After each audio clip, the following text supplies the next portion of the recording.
Hey guys, Mr. Klein here, and we are talking in the final lesson of our chapter on the Roman Republic, where in the first two lessons we talked about Rome's founding and its government. Then we'll talk about the majority of the Republic's history, whereas the Golden Age and the growth of Rome.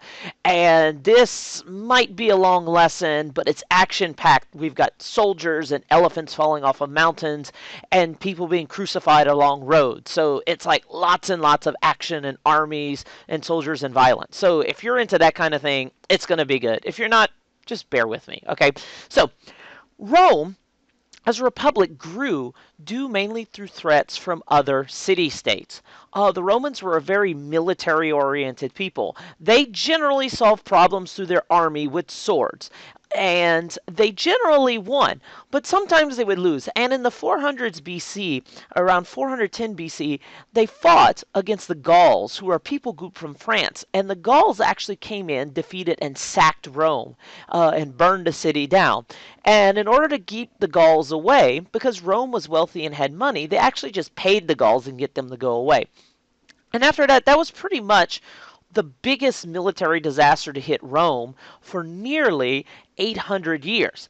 And we'll talk about the second sacking of Rome in the next chapter. Now, because Rome was based on the military, the Roman idea of expansion was based on the military, and that Rome generally did diplomacy through pointy sticks called spears and swords, they fought a lot. And because they fought so often, the army was highly organized.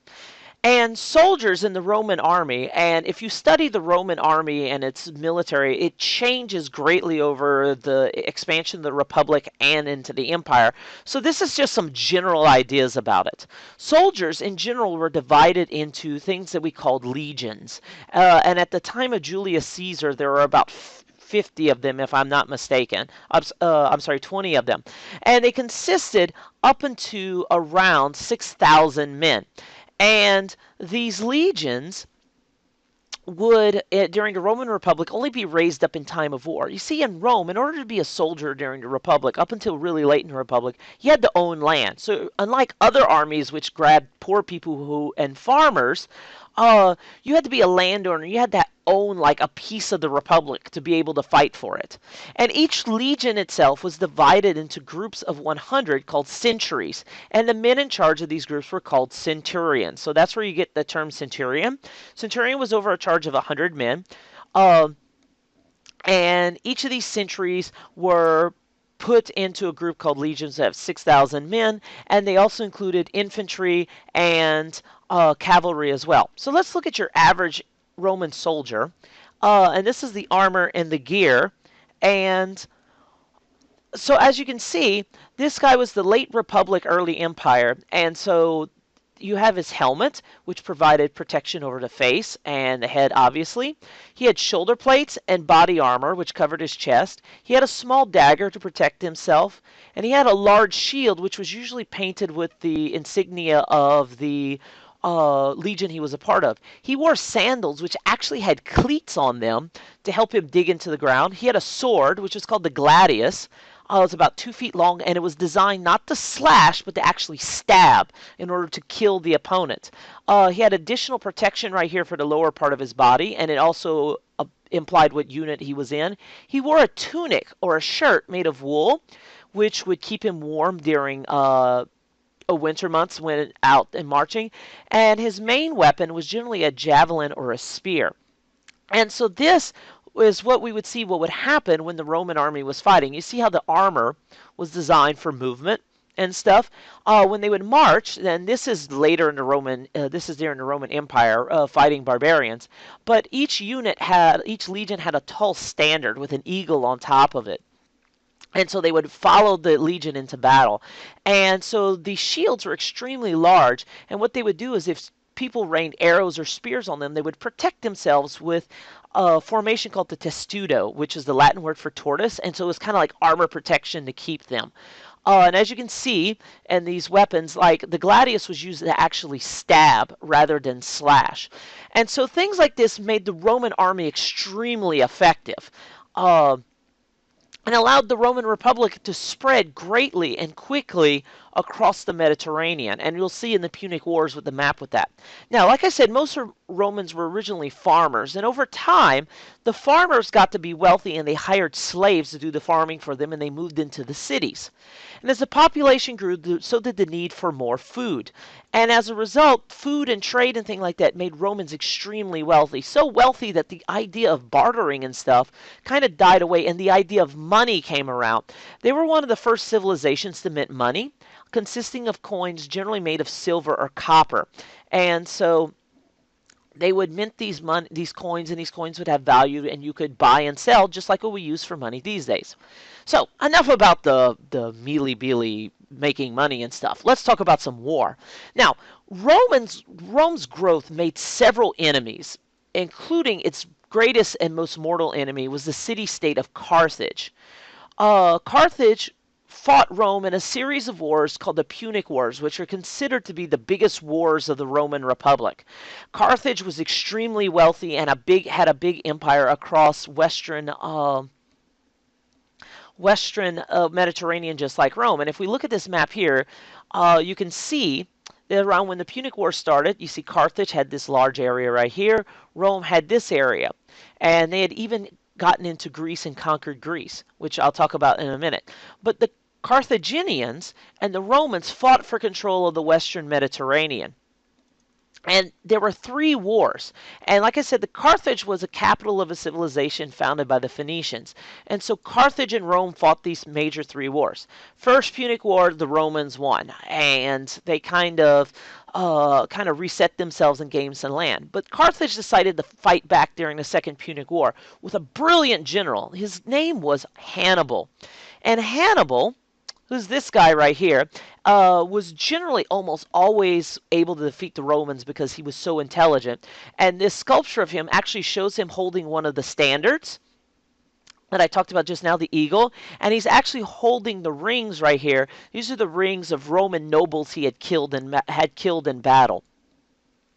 So Hannibal led his army across the Alps with actually elephants and managed to almost conquer Rome. And this is a famous picture painting of Hannibal crossing the Alps, and it was extremely dangerous. He had war elephants. They weren't used to the cold and stuff like that. And if we look at this map right here, he started here in Spain, and he marched across the Pyrenees and the Alps and descended into Italy, which sent Italy into a panic because they were always expecting the Carthaginians to attack here in southern Italy, but instead Hannibal came around, and he fought and fought and fought, and at the Battle of Cannae, he was finally defeated. And so he had to flee back to Carthage with a Roman general by the name of Scipio Africanus after him.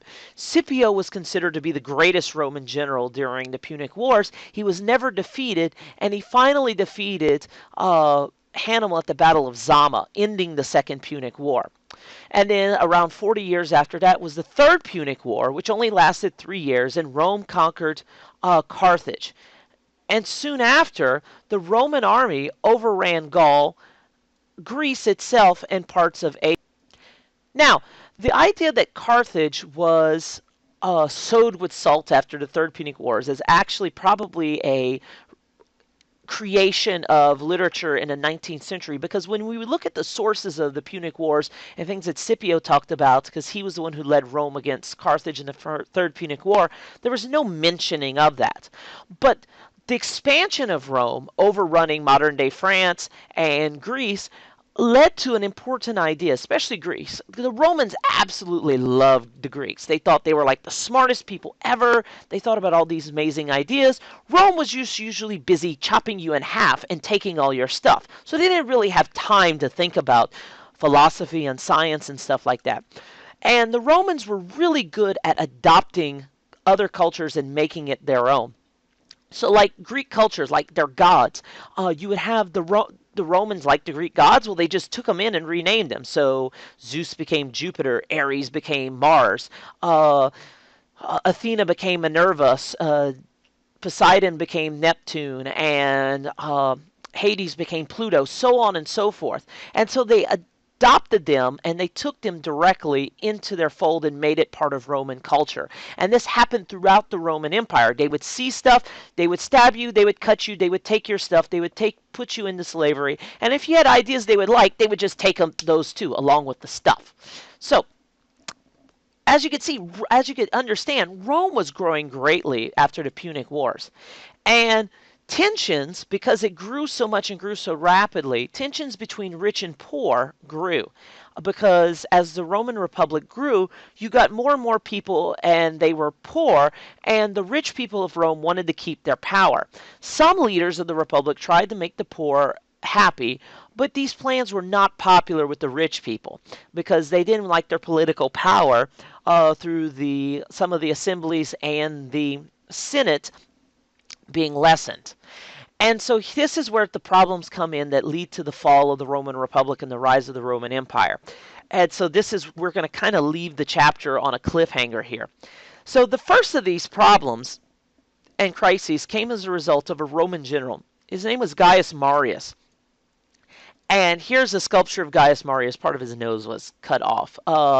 Gaius Marius decided, because the Roman army was being used more and more, you couldn't just have rich guys who owned land to serve the army. You needed infantry who could be trained constantly or drafted and go to war whenever you need them.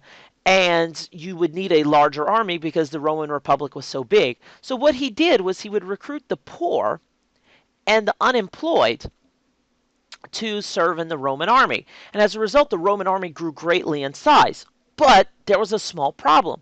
Because, like I said, the people couldn't join the army before, and you had to own land, they were more loyal to Gaius Marius than the Republic itself.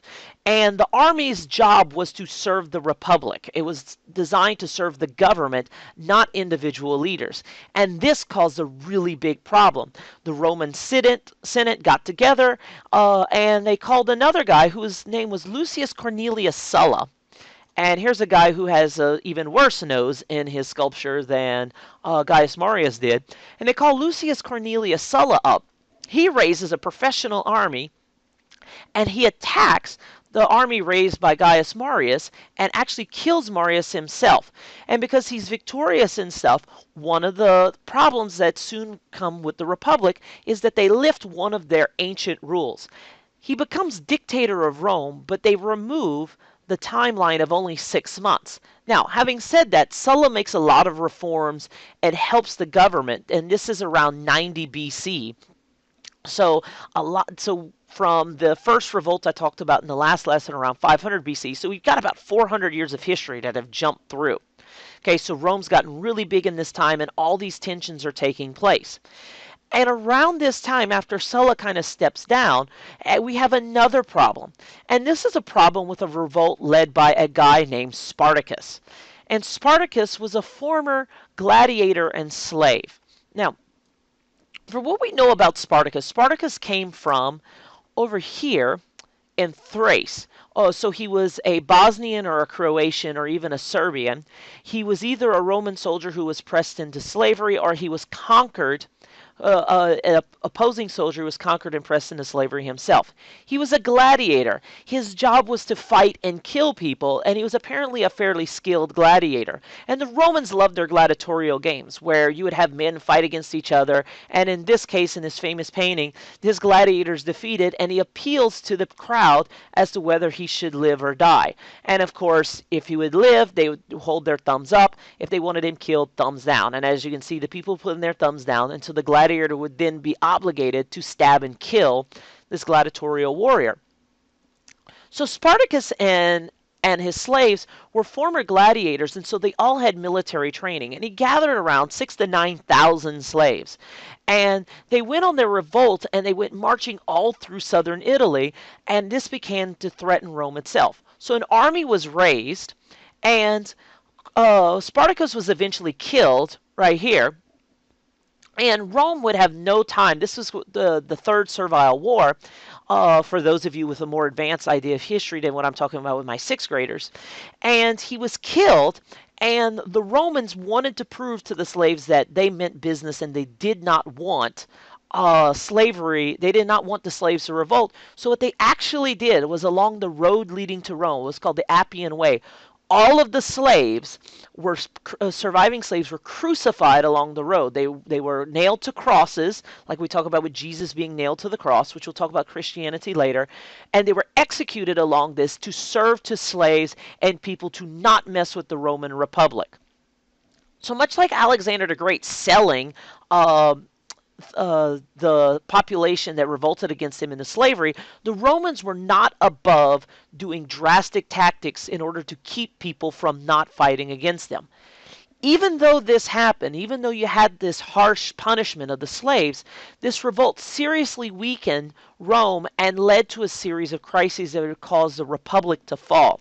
Because you would have armies in general suddenly raising their own armies like Gaius Marius did and challenging the Republican government. And while this was also going on, in the next chapter we'll talk about the problems that the gridlock created by the checks and balances cause, and one of the branches of the Roman government would get too strong, and this would cause the collapse of the Republic and the rise of empire. I know this is a really long lesson, but I hope that lots of soldiers and stabbings and razing of cities and gladiators killing each other and executed slaves and revolts provided enough entertainment to keep you along. So as always, if you have any questions, please let me know, and thanks for watching.